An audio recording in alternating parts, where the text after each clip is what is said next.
Hej, Ivar Arpi här. Från och med nu är jag en del av Kvartal. Kul va? Det tycker jag i alla fall. Kanske lite oväntat, eller inte alls oväntat. Jag vet inte. Men nu är jag här i alla fall och jag har tagit med mig mina 2 poddar. För dig som följer Kvartal innebär det att du nu får ytterligare 2 poddavsnitt varje vecka. I podden Rak Höger med Ivar Arpi så intervjuar jag framträdande politiker, akademiker eller författare. Eller bara människor som är intressanta på något sätt. Och i podden Under all kritik som jag har ihop med Anna-Karin så slår vi både näven och handväskan i bordet om aktuella och rykande inaktuella händelser. Och båda poddarna utkommer som sagt en gång i veckan. För dig som ännu inte har blivit prenumerant antingen på Kvartal eller på min Substack Rak Höger så betyder det här att du nu kan få all min journalistik och hela resten av Kvartal med en enda prenumeration. Och just nu så får du första månaden helt gratis om du går till kvartal.se/testa Ivar. Gör det, tycker jag. Testa Ivar. För då kan du lyssna på hela avsnitten av mina 2 poddar, helt reklamfritt dessutom. Och så får du hela Kvartals växande utbud på köpet, inklusive alla poddar i fullversioner och utan reklam, som du kan höra direkt i Kvartals app eller i exempelvis Podcaster eller Spotify. Eller där du väljer att lyssna på din podd. Så gå till kvartal.se/testa Ivar för att testa det nya och växande Kvartal helt gratis första månaden. Tänk själv, som de säger här på Kvartal. Men gör som jag säger och testa Ivar. I think it was in 2018 or 2019 that I first read Why Liberalism Failed by Deneen. And I thought it was a brilliant and thought-provoking book. Liberalism, Deneen argues, is like water. We are so immersed in it that we don't even see it. His goal was to be the drop of dye that reveals the liquid we've been swimming in all along. So I recommended the book during Christmas at the editorial page at Svenska Dagbladet, where we were supposed to recommend one book each. But a colleague of mine was offended at the mere suggestion that liberalism might be part of the problem, not just the solution. So she actually recommended a book. Out of 5 books recommended, she recommended a book that was only written as a response to Deneen's book. So we had like a schism at the editorial page concerning liberalism. And I think that reaction says a lot. But Deneen wasn't claiming that liberalism had collapsed. He was saying something more unsettling, that it had already won and that its success was precisely why it had failed. So the great project of liberalism, he argued, was to free the individual from all traditional bonds. And in that, it has been wildly successful. The right has done it through the market. The left has done it through the state. And together they have dismantled the very communities that once held societies together. Family, religion, local traditions. Everything that might compete with the individual's dependence on the state and the market has been eroded. Now, Deneen has written a new book, Regime Change Toward a Post-Liberal Future. And he takes a step further. He argues that we're not just dealing with flawed policies or short-sighted politicians, but with a ruling elite that has entrenched itself as a kind of technocratic aristocracy. These are the people who talk about equality while living in bubbles, completely disconnected from those they claim to serve.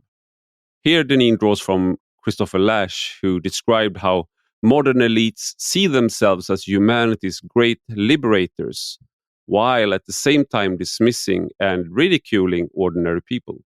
But if today's meritocratic elite is the problem, what's the alternative? Deneen isn't calling for a return to an older aristocracy or simply a more competent ruling class. In fact, he argues that meritocracy itself is the problem. It rewards those who master the system while cutting them off from the very people they're supposed to represent. Instead, he envisions a new kind of leadership, drawn from the communities that liberalism has tried to dissolve. Leaders who are rooted rather than detached. So, is this a conservative fantasy? A populist revolt? or a serious alternative to the liberal order? That's what we'll be discussing today. But now for today's guest. You're listening to Rak Höger with me, Ivar Arpi.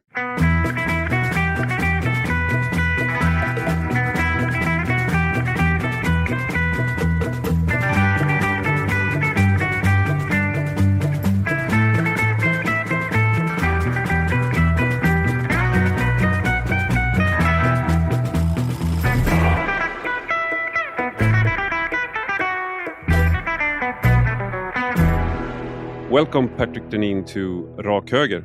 Thank you. Thank you for having me. It's a great pleasure to have you on. There are some people who have influenced me a lot through the years, and I would say that you are one of the thinkers, writers that's influenced me to a large degree. And it was when your book came out, Why Liberalism Failed, and it was like I think it's one sentence in that book. Now I hope I have can recollect the exact phrasing, but it's basically like the right want to free the individual via the market, and the left wants to free the individual via the state. But it's basically this same two sides of the same coin. And I had never, I don't think I've ever heard anyone phrase it like that. So it was like an epiphany. And that book made a huge splash. I mean, it was something that was debated here in Sweden as well, and of course in the English-speaking world in the United States. And we're going to talk about the book that came more recently. But I just wanted to ask, why did you write that book, and did the reception surprise you? Yeah, in fact, it was debated in Sweden, maybe before and after I was there, but I visited Sweden in 2019 and did a few appearances while I was teaching in London just before COVID outbreak. So I was really delighted to be able to speak about the book there in your country, and it was lively and very interesting.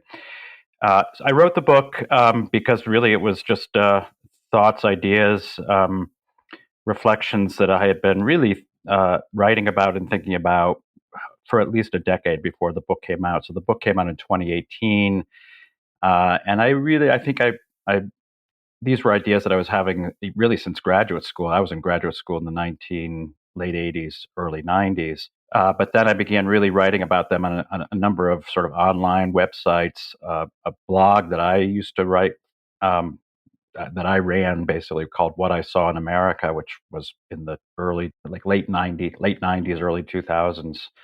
And then a blog called Front Porch Republic, which was a localist blog that a number of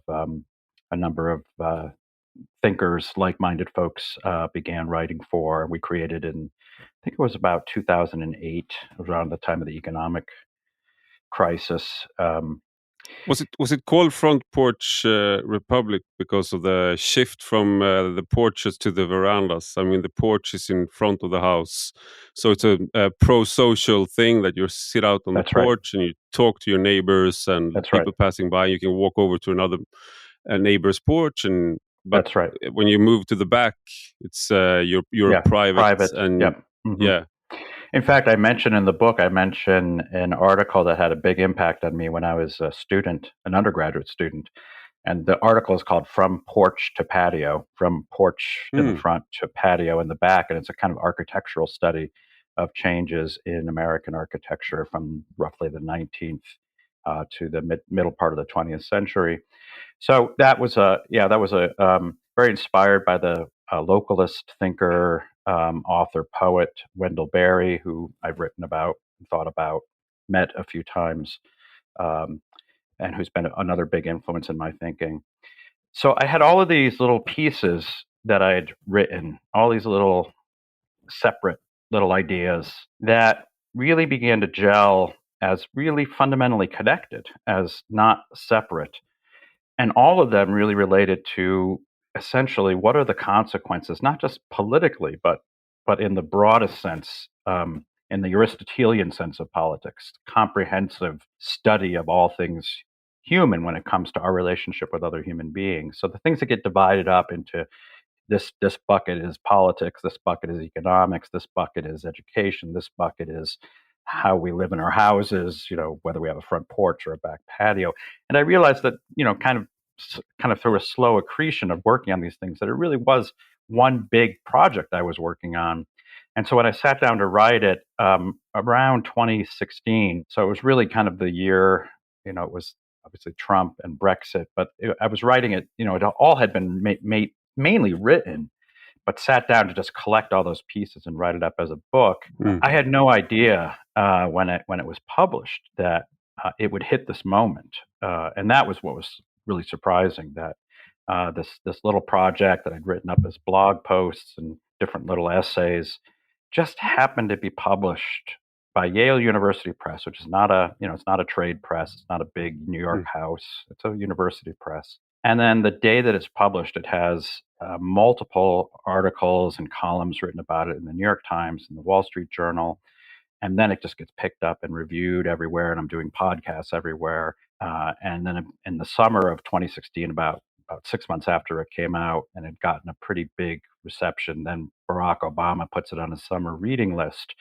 And then that was kind of just like it went, as they say, it went viral exponentially at that point.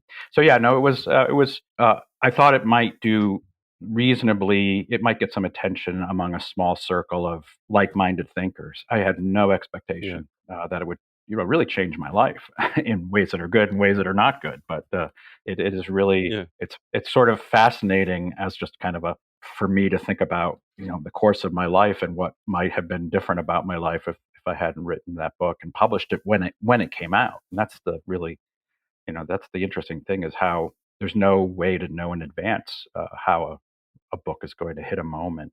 And, if that were the case, every book that was written could be a bestseller. But so it really is a kind of combination of a certain set of ideas that kind of are needed at a moment, that people need, are longing and desiring somebody to help them understand a moment. And that book hit at a moment when suddenly everyone recognized that the political, social, economic order that had been the operating system of the West for the last half century, if not longer, was suddenly in crisis. And so I suspect that's why we're talking today. Yeah, I mean, you have a metaphor in the book, which is, I think, is a great metaphor. It's like you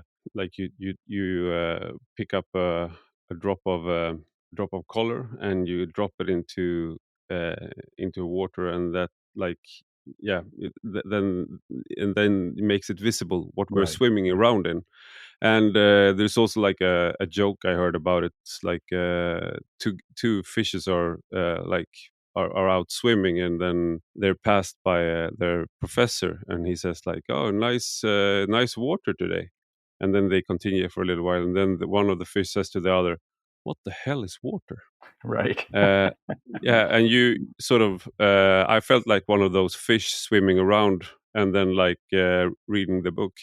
But basically, you're also like, we're all very stuck in left versus right, even if they have different names. It's basically the same everywhere. And what your book did was, and what your new book as well does, is that you sort of focuses on different aspects and criticizes both. But there's a if one focuses on the right, I recommended your book in 2000. We had I was working at the editorial page of Svenska Dagbladet, and I recommended your book as we had Christmas reading lists, and I recommended your book. But one of my colleagues, she was very angry with me that I did. So she, in the row beneath, I was number 3 and she was number 4. She recommended a book, I think, that was only written as a response, which was Why Liberalism Works.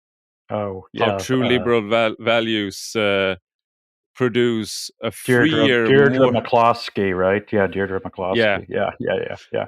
Imagine writing an entire book. Yeah. Yeah. But so I think that was symbolized sort of a tension within the right, because the editorial page I was working at, it's liberal conservative. Mm-hmm.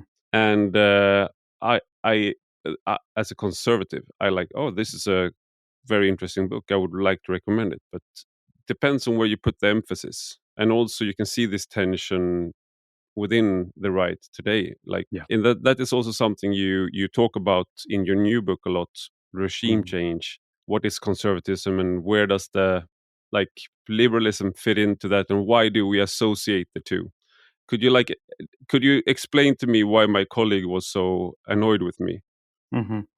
Yeah, I mean that's been something else that I've discovered is that I always knew that my argument would certainly be unpopular on the progressive left, and it's been attacked relentlessly. I've been attacked relentlessly as basically authoritarian, fascist, every name in the book. Kind of, yeah, someone who's not shouldn't be permitted in polite society. But the interesting thing that in many ways that my book revealed is that the same response has been more or less provoked on the right, and they kind of resort to calling me the same names. And I think in a way, part of what the putting the food dye into the water not only reveals the nature of the water, but how everyone is sort of, even the people who apparently are constantly disagreeing with each other vehemently want to prevent anyone from showing the water, and actually are much more aligned when it comes to defending the basic assumptions of the liberal order. So we've spent so many years, decades, scores of years, even centuries, becoming accustomed to what we think of as the political division between the left and the right. And I think it's been very revealed now, and my book was just one part of that. But it's been quite revealed that those who are, nominally on the right and those who are on the left actually share deep assumptions about the nature of what a human being is, what the purpose and end of politics is. And I think that that revelation, as difficult and often challenging as it is to be called these names by these people, it is, the circling of the wagons phenomenon has been very instructive, I think. So I think it's obvious why the left disagrees with a lot of the arguments that I make, especially defenses of a sort of more socially conservative society, defenses of what we now call the traditional family. I would just kind of call it the family. The idea of a man and a woman, which you kind of need as a pretty much at this point a requirement for reproducing, producing children. Still. And yeah, I mean, until at least the scientists turn us into Frankensteins. Yeah. But the aim and object of the progressive liberal is really in the end no different from the aim and end of the quote unquote conservative liberal or the right liberal, which is the liberation of the individual to be the sovereign choosing self. And as you've already indicated, there's an agreement. And Deirdre McCloskey, who wrote this book as a kind of conservative defending liberalism, and I assume your colleague at the editorial page, the belief is that the sovereign choosing individual is only realized by a kind of flourishing of negative liberty, the absence of constraint, and the ultimate symbolism or the ultimate venue for that is the free market. And that the free market in some ways is, of course, not just confined to the market. It is to inform every aspect of our lives. And so someone like a Deirdre McCloskey sees the logic and functioning of the market as applicable, for example, to things like I don't know if she personally believes this, but the kind of ultimate libertarian viewpoint is that, well, our bodies are basically can be thought of as entities that can be more or less bought or sold in the marketplace. This can be prostitution. This can be the selling of organs. This can be, the selling of children, surrogacy. So aspects of human beings that once might have been thought of as inviolable and as having, not being subject to market forces. Now suddenly the market extends to every aspect of life. And this is where the arena of genuine human liberation occurs. The left agrees fundamentally with this vision of the liberation of the human being, but it concludes that it can only be achieved by the sort of the extension of the state into the active liberation of people from anything that limits their sovereign choosing self. So the debate is really over means, where the agreement is over ends. And I think that the way in which the left and the right, or at least the nominal left and right, the way in which they've actually sort of combined to try to constrain the arguments that I and others have been making, I just think it really reveals the fundamental similarity that has gone sort of unnoticed for a number of decades, if not centuries. And I think it's symbolic, ironic, or fitting that some of the most far-reaching suggestions and political reforms when it comes to child rearing comes from the Liberal Party in Sweden and the Social Democrats, and they basically agree that in order to ensure equality or more equity, perhaps if you the more left leaning, but they basically agree that you have to do the governmental interventions as early as possible. The Social Democratic Party wants when the child is 2 years old, and I think the Liberal Party is 3 years old. But it's basically, I mean, it's they can argue and have political debates of when to do it, but the argument is the same. It's like because the family and people's like their values or the religious beliefs of the parents, it will make the children different from each other, and that will hamper the goal of equality. And if we cannot say that the kids are growing up the same, then we cannot say that they are actually free individuals who are able to make informed decisions. So we have to make a lot of governmental interventions as early as possible to ensure that they become as free individuals as possible. And so this, so it's quite remarkable that what we might think of as a kind of left-wing agenda, typically, this ensuring that children aren't malformed by the beliefs of their parents or their traditions or the cultures that they're being raised in.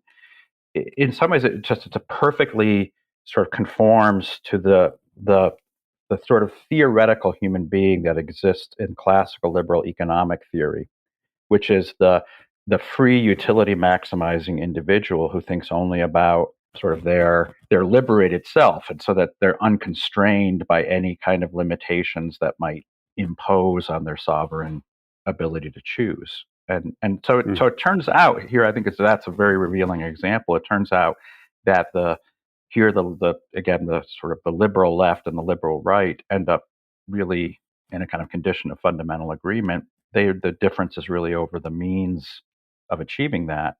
But in the end of the day, there's not a lot of light between the kind of human being that they think is should be the purpose and end of politics.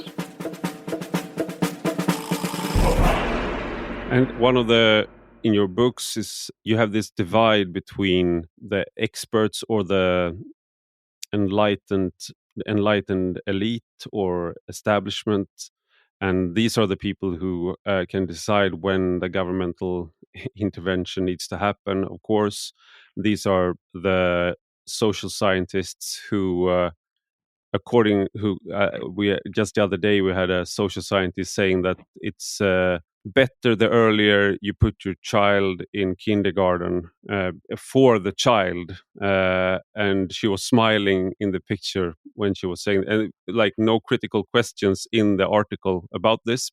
Of course, there is no evidence like that, and even if there were, I mean, I would think that there were evidence pointing to another direction, but nevertheless, this class of people, it used to be, I think this is a little bit more recent in Sweden, but when my wife grew up, for example, her father is a doctor and was in charge of hospitals, and they lived in an area where people had like more regular jobs, like engineers, for example, or driving buses, and like you lived in mixed areas. But that has decreased to a large extent in Sweden, and we used to have schools where people from different backgrounds, different educational attainment, their children mixed, and now because of different reforms, children don't mix as much anymore. And what you outlined and others like Charles Murray in Coming Apart, and I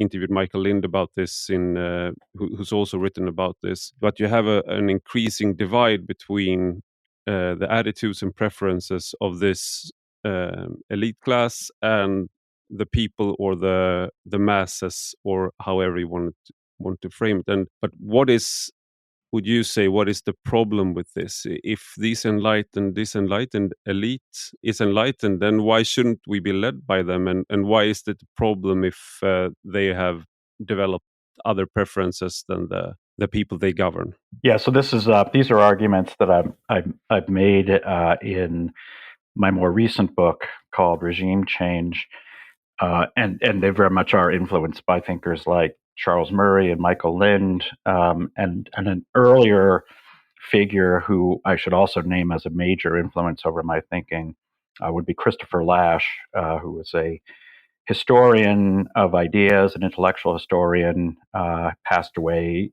I think, around 1996, but who wrote two books toward the end of his life, one of which was called The True and Only Heaven, which is a long book and a long study of American political thought that really is I think the text. It's almost the kind of foundational text of understanding how over a period of time a kind of broadly small d democratic belief in the wisdom of the people was replaced eventually as part of a project, broadly the liberal project was placed with the idea that Nu är vår Leo Jackpot uppe i 480 miljoner kronor. På Leo Vegas. Ladda ner vår app och spela de mest populära spelen som Pirates 4, Lightning Roulette och Starburst. Välkommen till Leo Vegas, Sveriges mobilkasino. Åldersgräns 18 år. Regler och villkor på leovegas.se. Trippelt välkommen tillbaka säger vi till cheeseburgarnas cheeseburgare. Ja, vi pratar såklart om triple cheese på McDonald's. Lika god som vår cheeseburgare, fast trippelt. Bara på McDonald's. Get ready Sweden. BetMGM är här. Nu kan du uppleva spänningen från Las Vegas i mobilen. Ta chansen att spela på Bellagio's roulettebord eller våra exklusiva MGM-slots. BetMGM. Casino och sport i mobilen. Åldersgräns 18 år. Regler och villkor gäller. Sense needed to be replaced by expertise, and as you pointed out, social science becomes one of the main forms in which expertise is expressed in the political domain. That the authority of the natural sciences is appealed to and then conferred upon the social scientists, who really have, I think, as you point out, really have no, very, very little basis for claiming the kind of authoritative knowledge of human beings in the same way that someone who studies molecules can claim a kind of authoritative knowledge of molecules. But it's really intended to be a form of epistemic claims that displaces the kind of collective wisdom of ordinary people that we've generally called common sense. We've just generally used the term. I don't know if you have the term in Swedish. I assume you do. Yes. But does it have the root word common? Is that something that's shared? Oh, we're so German. Yeah. It's folkvett. Sunt förnuft. So it's like the folk in German. It's the same. But it is the same because folk, it's the way you say in a Germanic language, it's the way you say commoners, right? And so common sense, commoners, it's a designation of the ordinary people or ordinary things. And notice how that language or those terms become infused with a kind of negative connotation in a liberal age. That which is common is deemed to be, lowly, not worth very much. So the appeal to common sense is displaced by an appeal to, again, authoritative forms of science. But this is especially, precisely in order to displace the ways in which common sense and the lives of commoners is shaped around certain kinds of ways of living life and organizing life that are much more traditional in form, that are, among other things, are embedded in a commune, in a common space, in a community. To again use another derivation of that word common. And one of the aims of a liberal order is to sort of not just literally extract us from communities, but to shape us so that we don't identify with communities, but identify, as your example of children is really, I think, underscores that we should identify with something that's abstract. We should identify with some abstract entity, whether it's, the nation and as this abstract entity, or the globe increasingly as an abstract entity, but not anything that's concrete and that's embedded in a place and with traditions and with customs and a way of life that's built up over a long period of time and based on memory and based on sense of obligation and duties. So Christopher Lasch, in that book, and then another book that he wrote, which was published posthumously, called The Revolt of the Elites, really, I think, is one of the great figures and great works The Betrayal of Democracy. And The Betrayal of Democracy.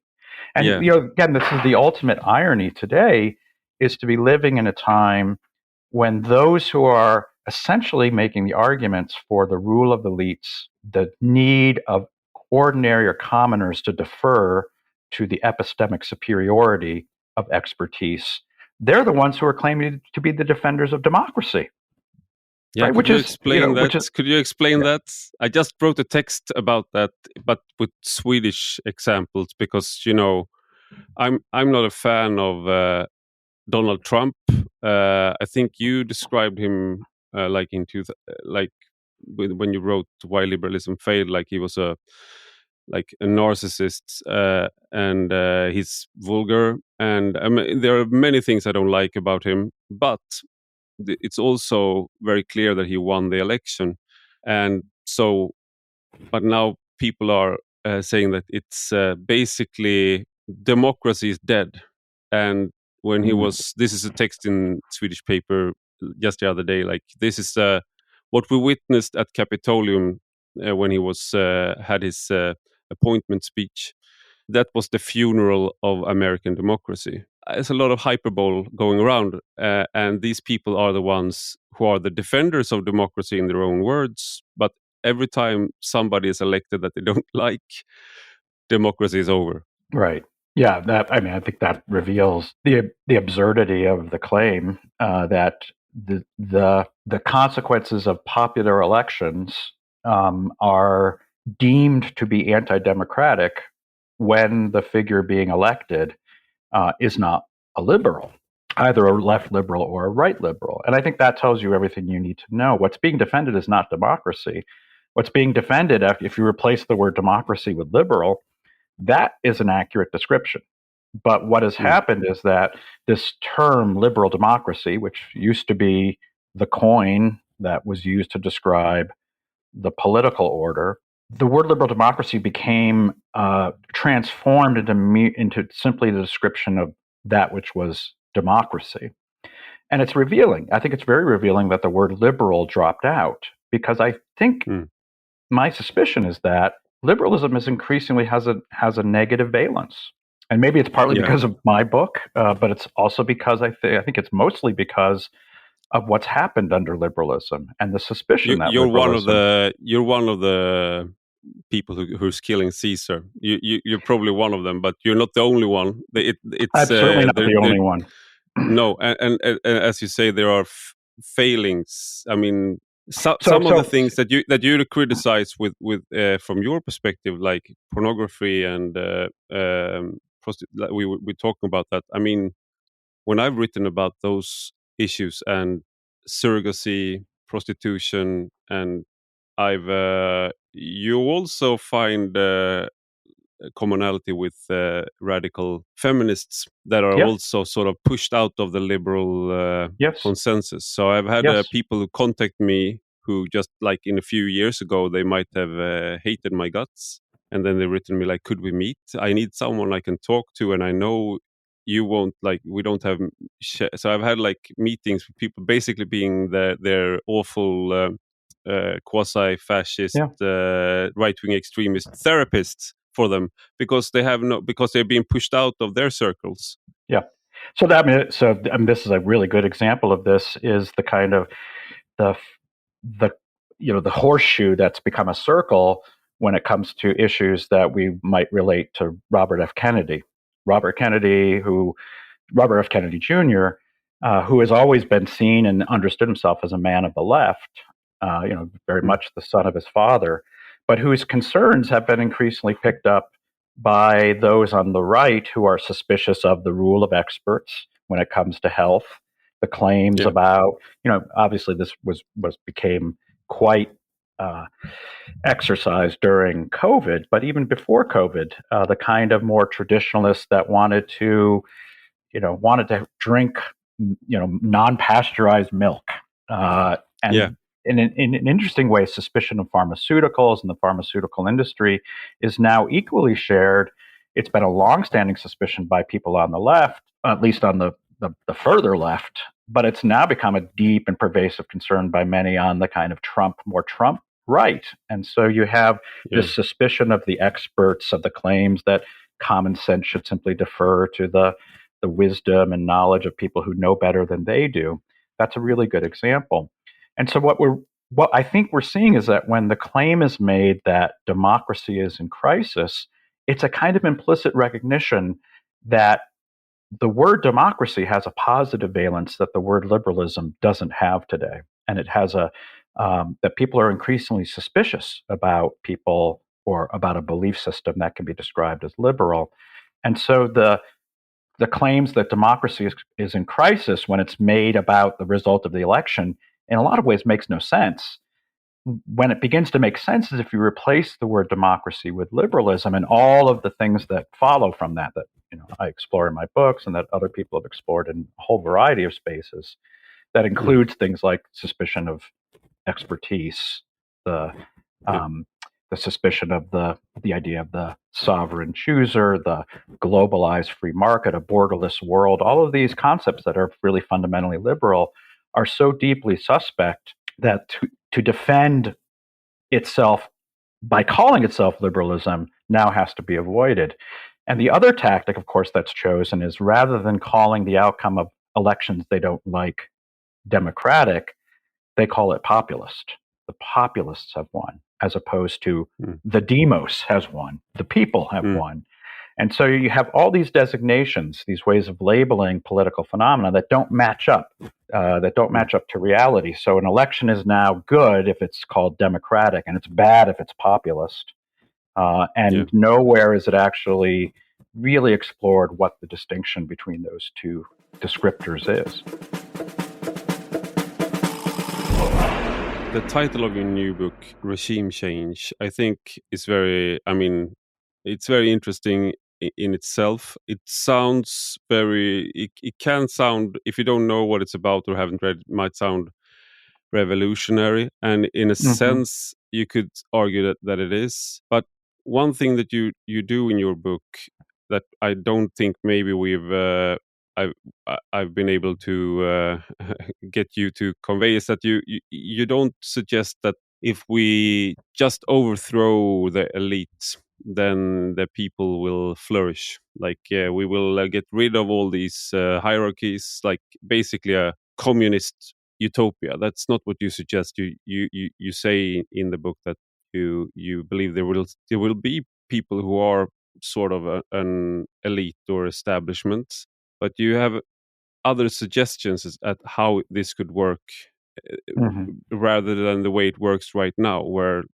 we were talking about like the disconnectedness of the current elites, the liberal elites, and also the disdain they have within this what you could call a meritocracy. It's not a perfect one, but like if you fail, it's just on you. you're a failure, and it's like, and if I succeed, that's on me. I'm a great person. I'm brilliant.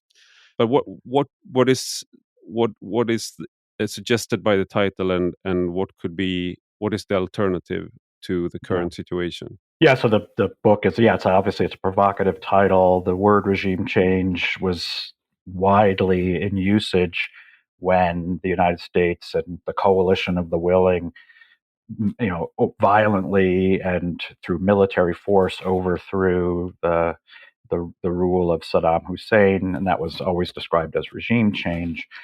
But the word regime is an ancient word that,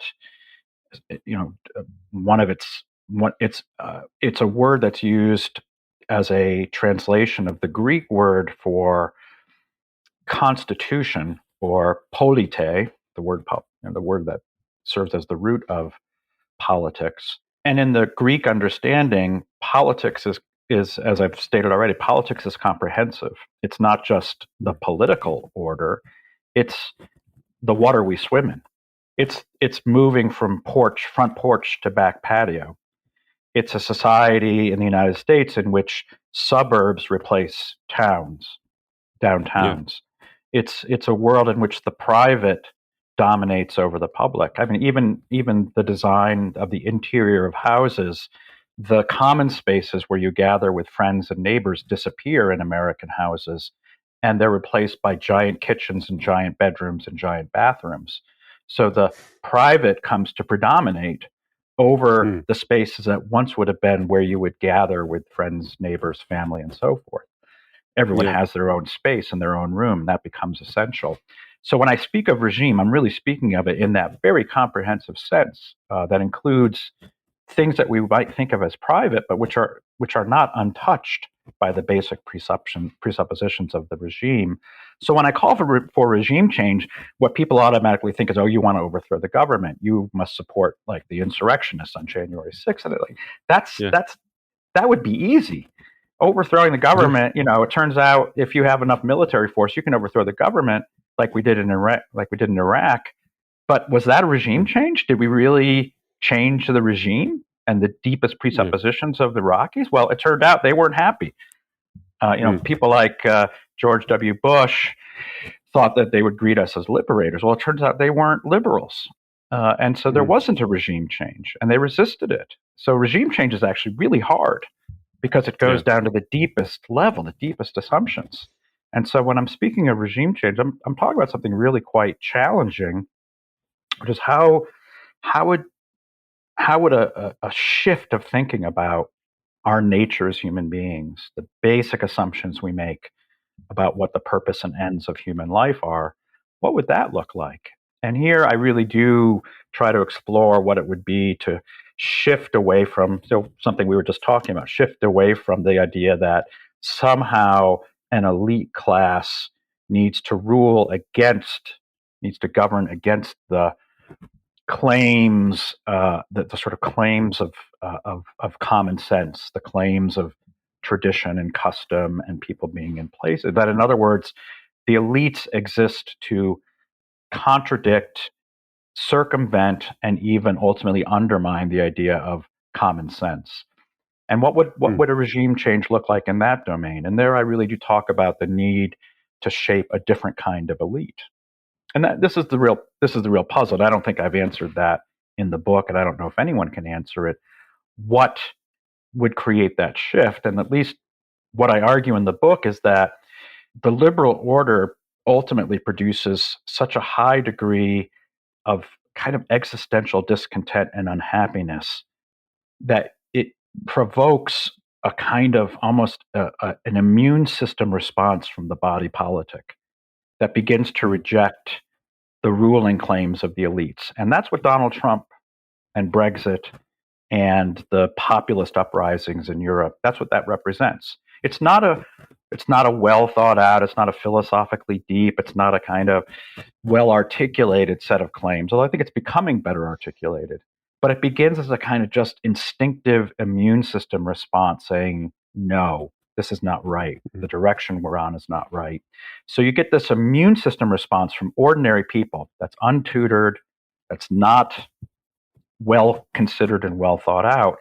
And this is where you do need an elite class who, as I put it in the book using Marxist terminology, are kind of traitors to their class, are traitors to the liberal class. And I guess I would put myself in that category. And I think I was going to ask, am I talking to a traitor right now? You are. You're talking to a traitor to his class. Because I'm not alone in this, but I'm certainly among the more critical of the very institutions where I've spent my life, which is the higher education and the universities, which I think have been on a terrible course, a kind of self-immolation, a self-destruction, and are on the verge of actually being politically, potentially destroyed if they continue to be so out of tune with where the political kind of currents are in the United States today.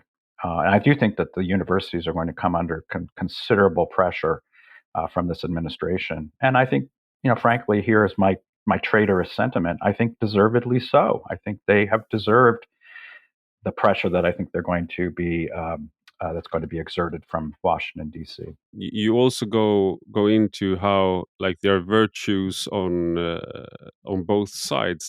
There are virtues of being in the upper classes that are not to be frowned upon, and this is something you write about. And as I mentioned, Charles Murray in Coming Apart, people in the highly educated class are getting married more often, and they stay together longer. They have less problems with drug and alcohol abuse. More stable lives. So, and while simultaneously deriding those things that they themselves have for themselves. So they talk about different rainbow families. They talk about why don't be so traditional. That's why we had that label traditional family.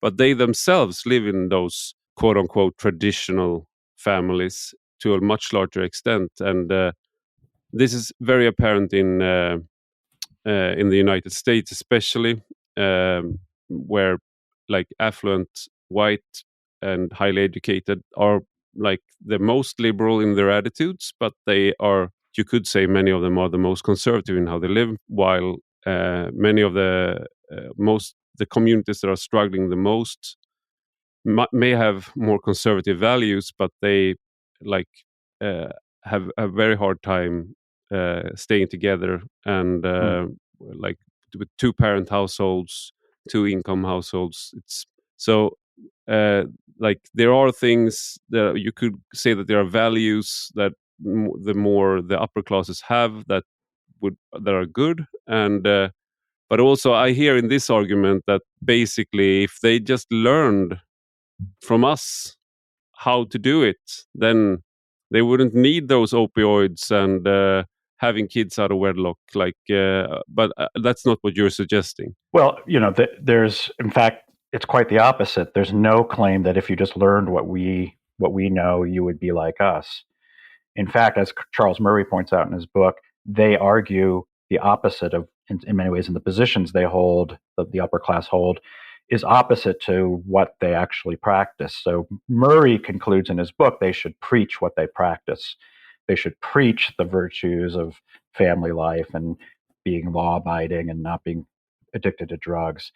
And I don't disagree with Murray, but I think that is a woefully insufficient response that does not take seriously the way in which there are deeply structural economic. So, I mean, Charles Murray is a libertarian, and so he's always going to run to the free market solution. So just preach what you practice, and the people will sort of learn this is what they should do, and the market will work.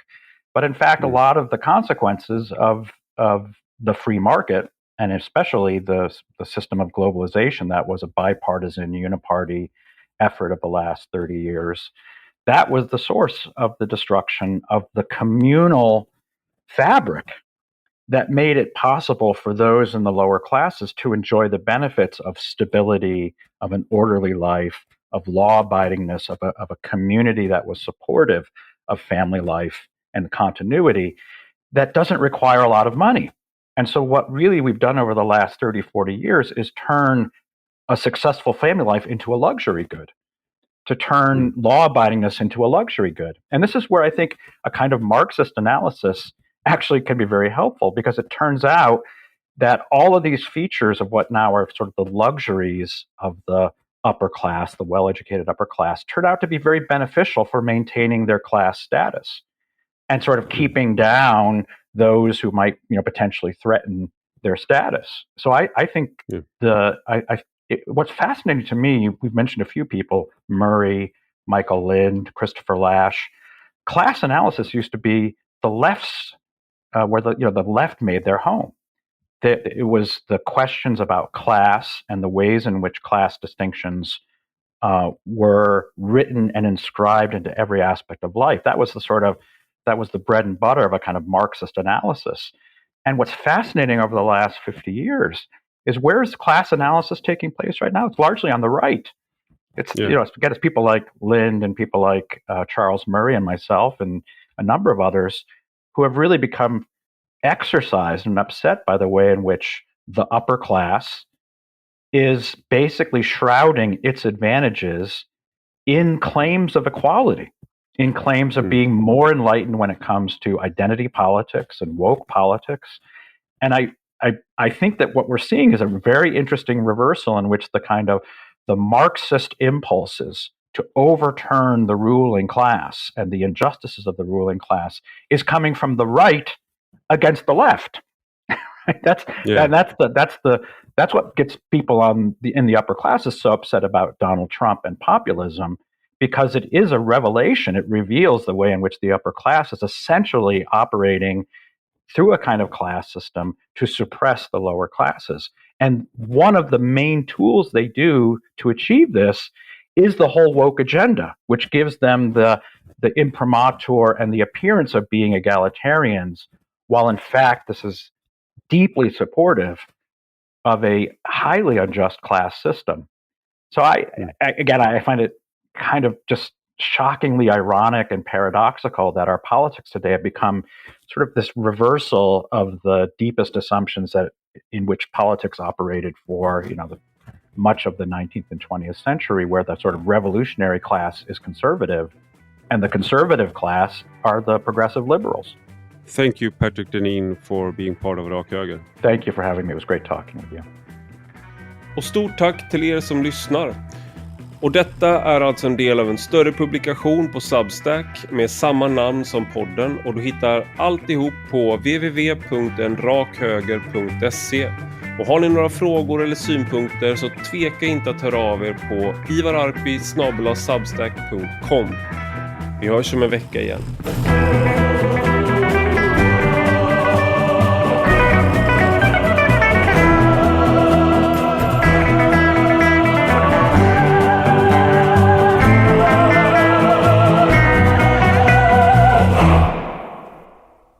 Och där tog det stopp. Ja, Ivar Arpi här igen.